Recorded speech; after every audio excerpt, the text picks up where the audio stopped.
Welcome to This Explainer. Today we're jumping straight into the chilling tales behind history's most infamous haunted gems. We're going to be digging deep into the history, the mystery, and ultimately the true cost of human greed.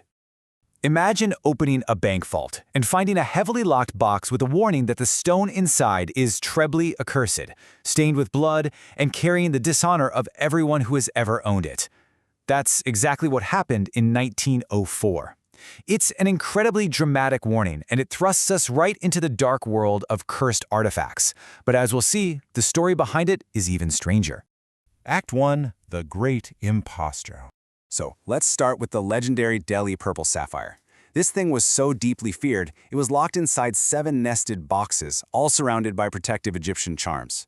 But here's the immediate twist. This supposedly grand, rare, and cursed sapphire was actually just a common amethyst. It was completely misidentified by its owners.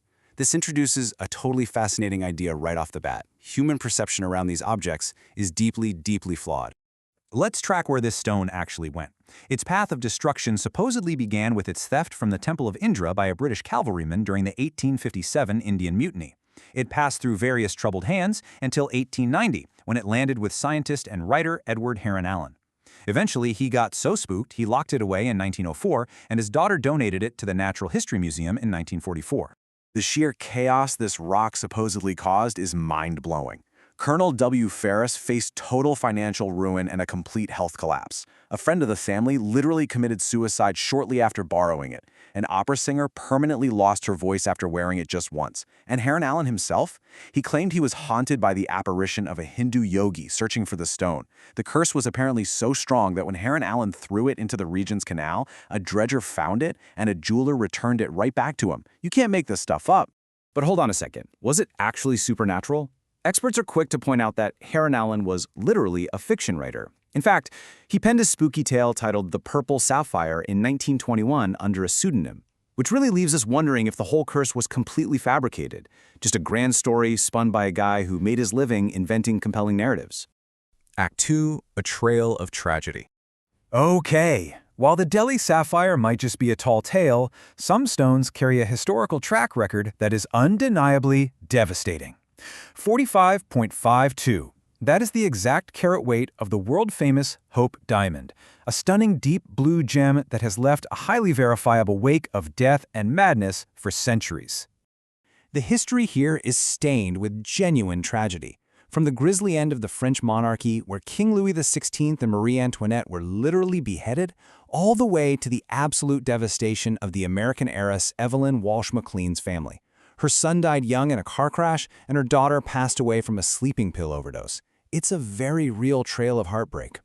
Then we have the legendary Koh-i-Noor diamond, which translates to the Mountain of Light. This is an incredibly precious stone, mined way back around the year 1100, and it carries a very specific gendered warning. The curse promises total ill fate to any man who dares to wear it, claiming only God or a woman can wear it with impunity. And over the centuries, the path of the Koh-i-Noor is just brutal.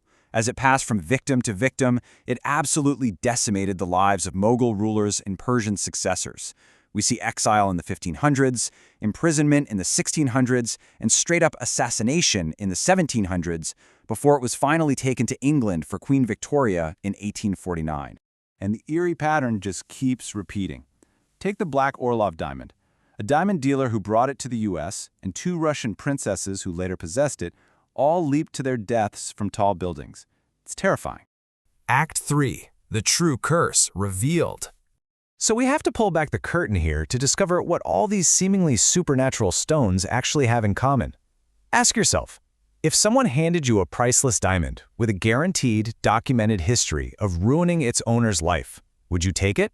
Are these stones actually haunted by ghosts? Or are the owners simply cursed by their own actions? Well, when we review the historical evidence, the true curse comes right out into the light.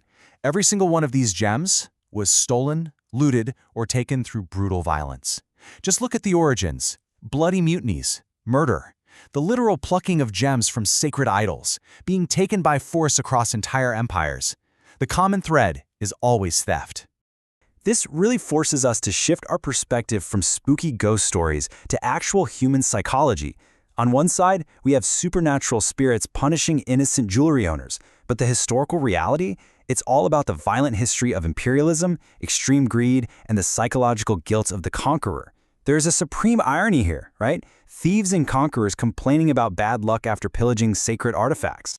Smithsonian scholar Richard Curran hits the nail on the head with this insight. It highlights that the curse is actually the historical consequence, the karmic weight, of taking things that simply do not belong to you. When the powerful take everything from the powerless, a curse is pretty much the only weapon they have left. And hey, it is not just diamonds. Whether it's the Grave Supercomplication Watch, which was born from a petty 1920s billionaire competition, or 1960s tomb raiders ransacking the Lydian horde in Turkey, or even King Pedro literally murdering someone for the Black Prince's ruby, the source material repeatedly shows that extreme human greed demands a heavy, heavy karmic toll. I love this framing from the National Jeweler Analysis, bringing in this powerful quote by James Baldwin. It perfectly captures the phenomenon. It is so much easier for people to believe a shiny rock is cursed than to accept that our own actions, our warfare, and our greed have actual consequences. Ultimately, we pay for the lives we lead. So, I'll leave you with this final thought. Does karma really reside in the sparkling objects we desire? Or does it live in the dark lengths we will go to possess them? Perhaps the real monsters aren't trapped inside the jewels at all. They're simply looking back at us in the mirror. Thank you so much for joining me for this explainer. Keep your curiosity sharp, and I'll see you next time.